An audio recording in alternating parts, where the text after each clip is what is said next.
Hello, Rambler fans. I'm Isabel Roosevelt, and I'm joined by... Jack Klunder. How are you today? I'm doing wonderful. And you? Good. I'm good. What makes your day so good so far? Oh, I mean, it's just another day, man. Friday? Yeah, it's Friday. Yes. Oh, it's been a long week. Oh, so you were a teacher here at McBain for a while, correct? Yep. So what did you teach? Personal finance, AP calculus, algebra 2, geometry, even algebra 1, applied algebra 2. Math genius. Math man. Okay, so I have some questions about personal finance. Cool. You have this thing called the Trinity of Wealth. Would you go into more depth on that? Yeah.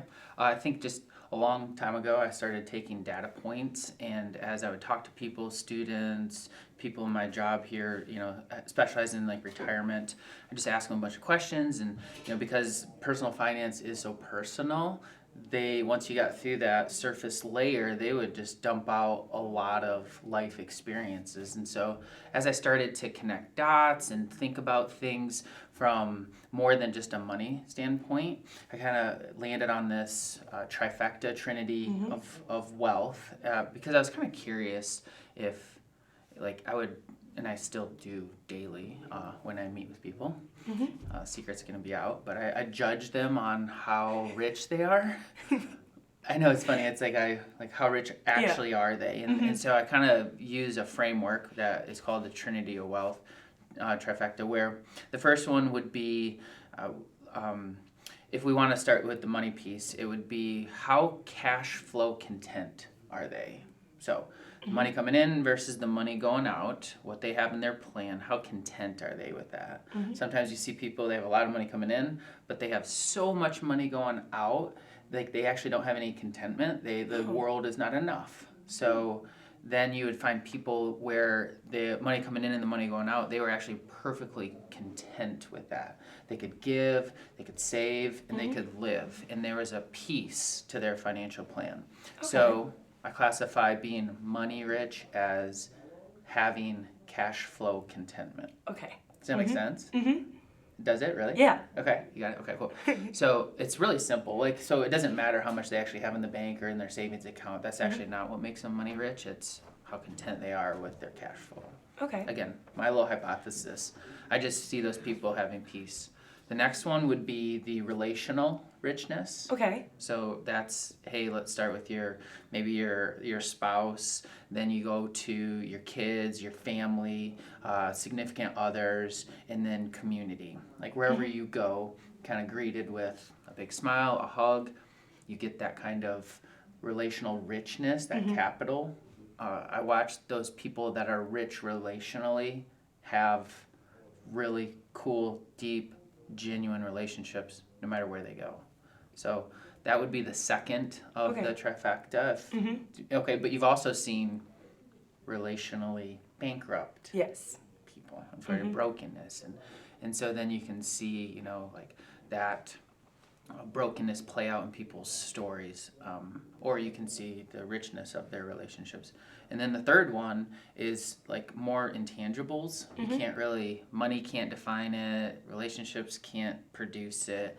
It's maybe more like the fruits of the spirit. Okay. Joy, peace, patience, kindness, goodness, faithfulness, self-control. Against such thing there is no law. So these are those soul riches, transformational riches. Maybe in your example, it's what you give to somebody else, and they can never repay you. Maybe it was your time, maybe it was your words, maybe it was an act of service, just something that you give to them that they might not even know about. But that's not why you do it. And you do it because there's a bigger mission than just yourself. Yes. So you see those people that just have that service heart, and they have these intangibles, that transformational characteristics of them that the world can't take away. So that's the last trifecta. Okay. So if you can get all three, you've hit that trinity. I see a lot of people that get close, or they might have one, maybe two. It honestly, it's rare to get all three. So if you can get all three, that's pretty blessed. And you help people with their finances, correct? Yeah. Okay, so what are some advices you'd give to people for financial? What age? We'll start with teenagers. Okay. So if you can go without, later is longer. Okay. So what happens is, you're in that stage maybe of development where it's like everything is just so now. It's like worried about Friday and worried about the next week or college or some of these things that are a little bit more immediate in your life. So then I think with finances, if everything that comes in and everything goes out and they don't do some planning about it, if they don't do some like, hey, I'm going to sacrifice, even if it's a little bit, you just pick a percent of a little bit of what's coming your way and then what's going out to save or to invest or to do or to give, right? Because if they go like this with everything, then they don't have anything really at the end of the day to show for it. So if they get used to having this open-handed kind of like open to receive also, whether it's words of wisdom or advice, saving, it's kind of easy come, easy go, but there's a plan behind it. So with the younger kids, I think just making a plan for what percent they're going to live off of, what percent they're going to give, and what percent they're going to invest. Give, save, live. And so if they can make a plan behind that, and then like the information is out there, the people are out there to help, like then actually put some, actions behind it. Okay. And not just let it, oh, that's cool to know. It's like, okay, I'm actually going to do that in my life. Because those people, if we fast forward to people that are older, 50s, 60s, 70s, the people that did that when they were your age, they don't have money problems. They have decisions that they can do things that are like blessing the community. They can give. They can do tax strategies that are really powerful. They can do a lot of like risk mitigation strategies. It becomes, hey, what trip do we want to go on? What charity we want to bless, and it just becomes a different set of decisions. Now the people that don't ever do that, right? Then they don't get in that position to make those kind of decisions later. But sometimes people are like, well, I don't have any money coming in. And then it might be like, okay, well, what's out there? What's your unique genius?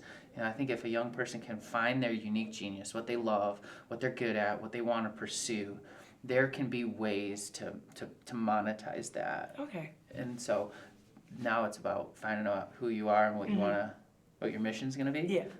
And then you can find a job and make some money at it. And then what about like working adults? So like the middle age ones? Yeah, those are just really tough years because like you're actually entering as you go from high school into college into young adulthood. Those are kind of your acquisition years. Okay, so what do you have to basically pay for? You have to pay for an education of some sort. A lot of times that's expensive. A lot of times you're buying your first vehicle. That can be expensive. You're buying your first house. That can be expensive. So you get a lot of these big expenses on the front end of things, and so having that plan, having that budget, and sticking to the percentage of here's what is going to be allocated to all of those. You can start with your income, go through your percentages on all of those, and then what's left kind of helps you decide what you can afford and where you want to look to buy your house and to buy your car and all of that stuff. And so I think just being very strategic and holistic. I think a lot of times people are very worried about finances to talk to anybody about it because it's so personal. And they want to understand it, okay? But it can be really complex. And so when they don't understand something and they feel like they should know something that they don't, that can shut people down. And so then what happens is if they don't kind of just maybe be vulnerable and like, okay, here's where I'm at, here's what I understand, here's what I don't understand, then they get in these lanes that lead them and they might be 10 degrees off.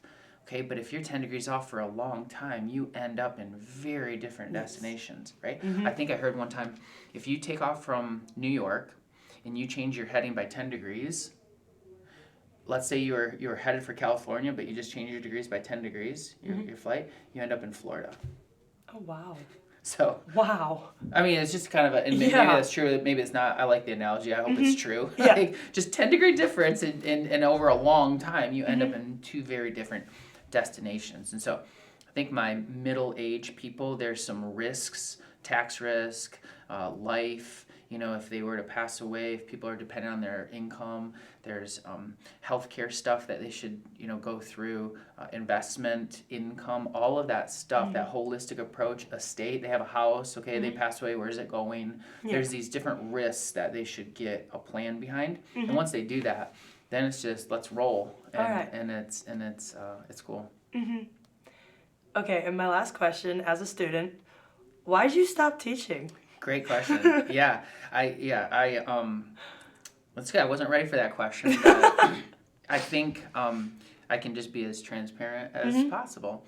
My wife and I talk a lot about where our teaching hearts were at. And during COVID, we had an extended time to do a really deep dive. Yes. And we basically made a list of the things that we care about most.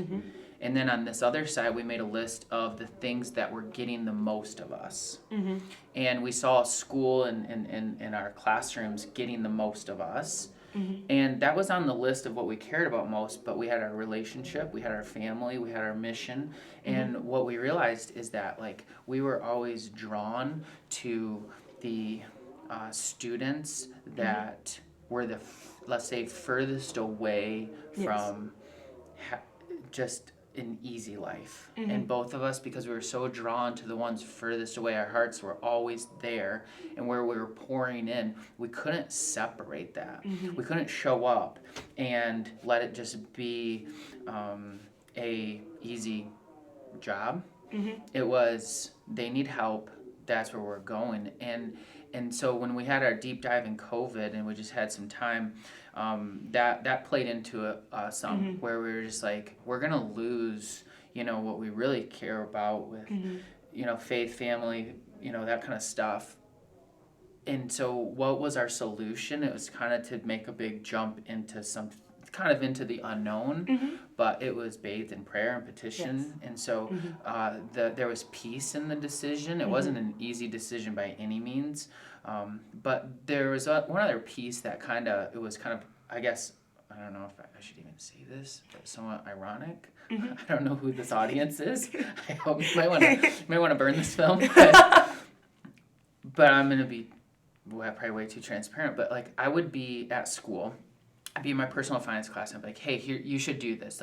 Here's what you can learn. Here's what you can do. Here's all the things that I'm learning and passing on and giving to you. And I felt like there was hey, that's cool. Thanks for kind of planting the seed. But there wasn't really a genuine care to actually do anything about it.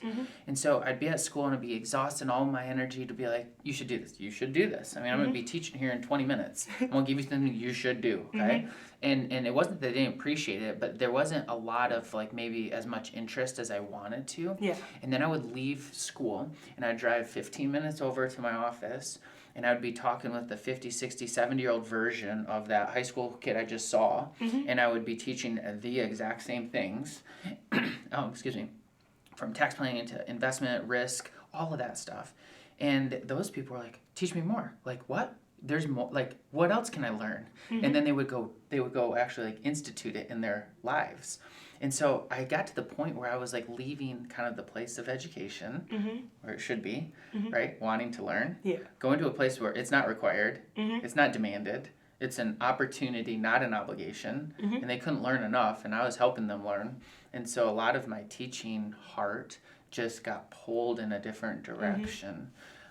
And so, if you asked me that question, I think previous, there would just been tears. I just cried through that answer, because you miss opportunities to do that. So that's why it's fun to come back in here and teach.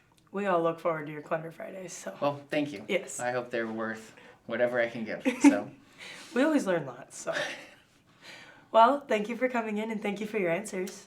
Yeah, I hope this doesn't offend anybody that it was so transparent, because you get an opportunity to learn each and every day. So it was nice having a chat with you. Yes, thank you.